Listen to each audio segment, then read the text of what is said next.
Bismillahirrahmanirrahim. Assalamualaikum warahmatullahi wabarakatuh.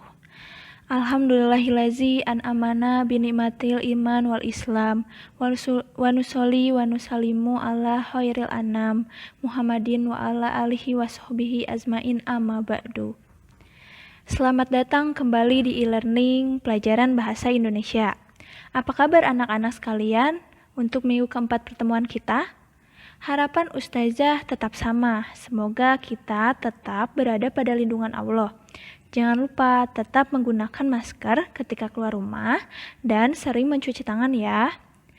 Meski pembelajaran kita masih tetap secara daring, semangat minggu lalu tidak boleh surut ya. Kita harus tetap bersemangat dalam menuntut ilmu. Ustazah akan ingatkan kembali setiap pembelajaran bahasa Indonesia. Kalian siapkan terlebih dahulu buku paket dan juga catatannya.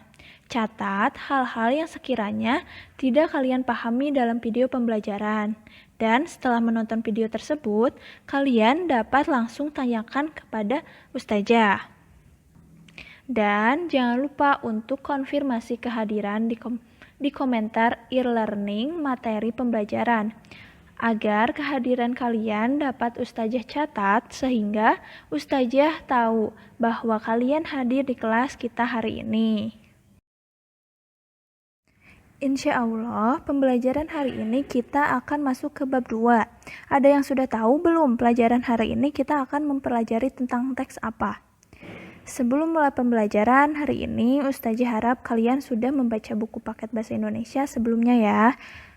Minggu kemarin kita sudah melakukan ulangan harian untuk bab 1, yaitu teks laporan hasil observasi. Apakah soal-soalnya sulit? Pasti jika kalian sudah membaca kembali materi yang telah kita pelajari, akan mudah bukan?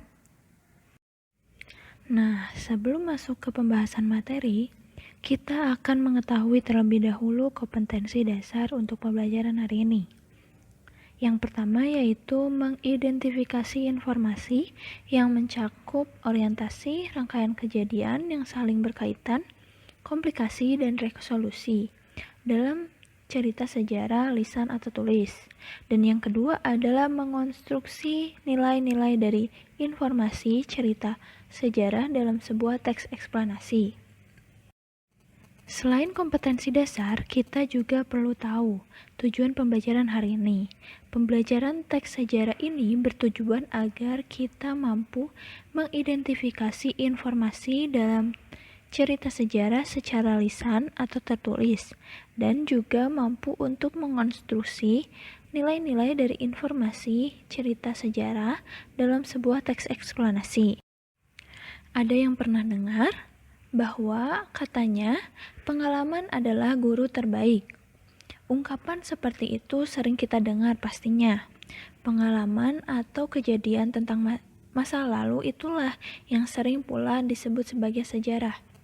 Sejarah atau kejadian masa lalu, baik itu yang dialami oleh diri sendiri maupun orang lain, banyak memberikan informasi penting sebagai pelajaran berharga bagi kita.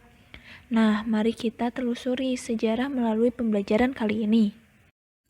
Mari kita masuk ke bagian A, yaitu mengidentifikasi informasi dalam teks sejarah.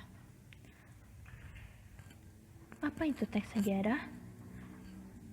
Teks sejarah membahas suatu rangkaian peristiwa masa lalu, sedangkan menurut Kamus Besar Bahasa Indonesia, sejarah diartikan sebagai asal-usul atau keturunan silsilah kejadian dan peristiwa yang benar-benar terjadi pada masa lampau, pengetahuan atau uraian tentang peristiwa dan kejadian yang benar-benar terjadi dalam masa lampau atau ilmu sejarah. Bukalah halaman 46 di buku paket kalian masing-masing. Di sana ada contoh teks sejarah akan Ustazah bacakan. Kalian juga dapat membacanya dalam hati. Kesultanan Cirebon. Kesultanan Cirebon didirikan oleh Syarif Hidayatullah atau Sunan Gunung Jati. Pada waktu itu, Cirebon merupakan salah satu kota pelabuhan di Nusantara. Banyak pedagang dari negara asing yang berlabuh di kota itu, dan tidak sedikit pula yang menjalin persahabatan dengan pembesar-pembesar istana. Berkat kepemimpinannya yang cakap, Raden Patah menjadikan Cirebon sebagai kerajaan yang besar dan disegani. Kerajaan Mataram pun menghormatinya karena di kerajaan Islam itu berperan pula seorang wali, yakni Syekh Syarif Hidayatullah atau Sunan Gunung Jati. Dengan bantuan Fatahillah, Kesultanan Cirebon dapat meluaskan kekuasaannya meliputi Jayakarta dan Pajajaran. Fatahillah kemudian diangkat sebagai adipati di Jayakarta. Fatahillah tidak lama kemudian dipanggil kembali oleh Sunan untuk meluaskan daerah Cirebon dengan maksud untuk meluaskan pengaruh Islam di Jawa Barat. Kemenangan demi kemenangan berhasil diraih Fatahillah. Pada akhirnya Sunan Gunung Jati memanggil ulama dari Pasai itu ke Cirebon. Sunan Gunung Jati menjodohkan Fatahillah dengan Ratu Wulung Ayu. Sementara itu, kedudukan Fatahillah selaku Adipati Jayakarta kemudian diserahkan kepada Ki Bagus Angke. Ketika usia Sunan Gunung Jati sudah menua, Kesultanan Cirebon diserahkan kepada putranya, Pangeran Muhammad Arifin dengan gelar Pangeran Pasarean. Adapun Fatahillah diangkat menjadi penasihat Sultan. Hanya sekitar 5 tahun, Pangeran Pasarean berkuasa. Ia mendadak meninggal mendahului ayahnya. Oleh karena itu, kedudukan Sultan diserahkan kepada Pangeran Sebakingking atau yang bergelar Sultan Maulana Hasanuddin. Namun, kedudukannya itu di Banten. Sementara itu, Kesultanan Cirebon hanya dipegang oleh seorang adipati. Karena perselisihan dalam keluarga, pada abad ke-17, Kesultanan Cirebon pecah menjadi 2, yakni Kasepuhan dan Kanoman. Adapun informasi-informasi yang dimaksud dalam teks itu antara lain sebagai berikut. Pertama, Raden Patah menjadikan Cirebon menjadi sebuah kerajaan yang besar dan disegani. Kedua, Kesultanan Cirebon dapat meluaskan kekuasaannya meliputi Jayakarta dan Pajajaran. Fatahillah kemudian diangkat sebagai Adipati Jayakarta. Kemudian Pangeran Pasarean berkuasa. Terakhir, Kesultanan Cirebon pecah menjadi 2, yakni Kasepuhan dan Kanoman. Teks sejarah tergolong genre teks naratif seperti halnya novel. Di dalamnya terdapat unsur penokohan, rangkaian peristiwa, dan alur. Hanya, teks sejarah bersifat informatif atau faktual, sedangkan novel bersifat fiksi. Informasi dalam teks sejarah yang faktual ini dibagi menjadi 3 aspek. Ketiga aspek inilah yang menjadi struktur yang membangun teks eksposisi, yaitu ada orientasi, bagian pengenalan ataupun pembuka pada teks cerita sejarah, kemudian komplikasi merupakan rekaman peristiwa sejarah yang terjadi, yang umumnya akan disampaikan dalam bentuk urutan kronologis yang terjadi. Nah, yang terakhir ada resolusi, berisi akibat, simpulan, atau penilaian penulis terhadap teks sejarah tersebut. Dari materi yang telah dijelaskan tersebut, apakah ada yang masih membingungkan? Silahkan untuk mencatatnya terlebih dahulu. Jika sudah selesai menonton video pembelajaran ini, tanyakan langsung pada ustazah. Kita masuk pada bagian B, yaitu mengonstruksi nilai-nilai teks sejarah.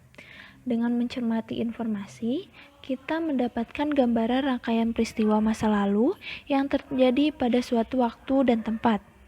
Dari peristiwa-peristiwa itu, kita pun mendapatkan sejumlah nilai kehidupan. Berikut adalah beberapa nilai kehidupan yang dapat diambil dari teks sejarah, seperti patriotisme, sikap kepahlawanan, dan rela berkorban demi kepentingan umum. Mungkin juga dari teks sejarah, kita pun mendapat nilai-nilai kesabaran, kesetiaan, kejujuran, kerjasama, atau kepedulian. Nilai-nilai itu kemudian dapat kita konstruksikan dalam bentuk teks eksplanasi. Selain nilai moral, teks cerita sejarah juga memuat beberapa nilai manfaat seperti berikut.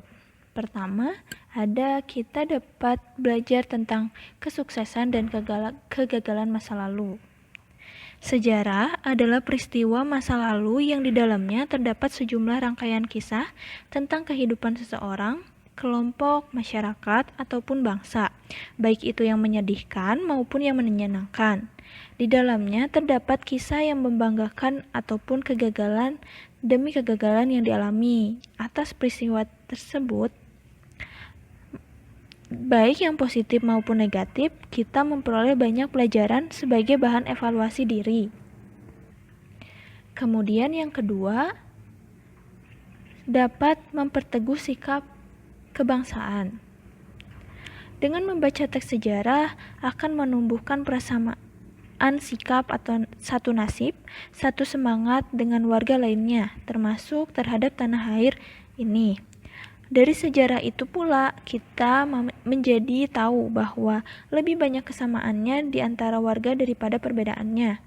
Dari situlah akan timbul pula kecintaan pada sesama, termasuk kepada tempat yang kita tinggali. Lebih luasnya adalah kepada sesama warga bangsa dan negara.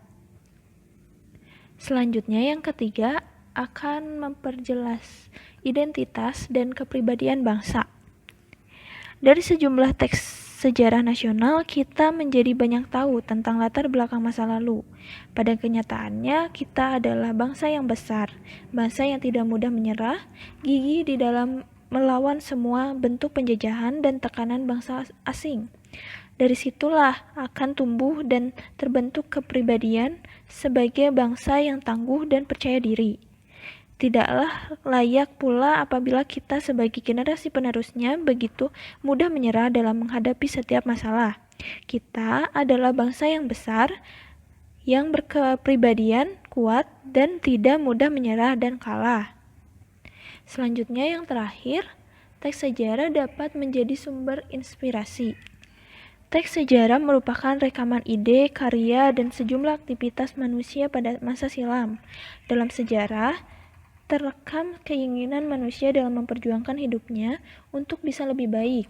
Dari aspek itu pun, kita bisa menjadikan keinginan, ide, dan aspek-aspek kehidupan manusia pada masa lalu tersebut untuk menjadi salah satu inspirasi atau sumber ilham bagi perjuangan hidup dan kreativitas manusia pada masa kini dan hari esok. Materi terakhir dari pertemuan hari ini adalah mengonstruksi nilai-nilai teks sejarah dalam bentuk teks eksplanasi. Nilai-nilai teks sejarah tersebut dapat dikonstruksikan dalam bentuk teks eksplanasi. Masih ingatkah kalian bahwa kalian pernah belajar teks eksplanasi? Secara sederhana, teks eksplanasi memaparkan suatu hal dengan penjelasan-penjelasan ilmiah.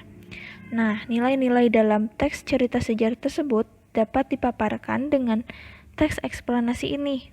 Sebagai contoh, dalam sejarah perjuangan kemerdekaan Indonesia, kita dapat memaparkan nilai-nilai kepahlawanan dan pantang menyerah menjadi teks eksplanasi. Kita cukup menjelaskan bagian-bagian mana dari teks cerita sejarah tersebut yang menunjukkan nilai kepahlawanan dan pantang menyerah. Apakah kalian sudah paham? Jika ada yang masih membuat kalian bingung, silahkan tanyakan langsung pada ustazah. Nah, insya Allah minggu depan kita masih akan melanjutkan pembahasan bab 2 ini, masih pada teks sejarah, bagian C dan bagian D. Semoga apa yang kita pelajari hari ini bermanfaat untuk kita. Setelah ini kita akan diskusi di e-learning. Terima kasih atas perhatiannya. Semoga kita diberikan kesehatan selalu oleh Allah Subhanahu wa taala. Wassalamualaikum warahmatullahi wabarakatuh.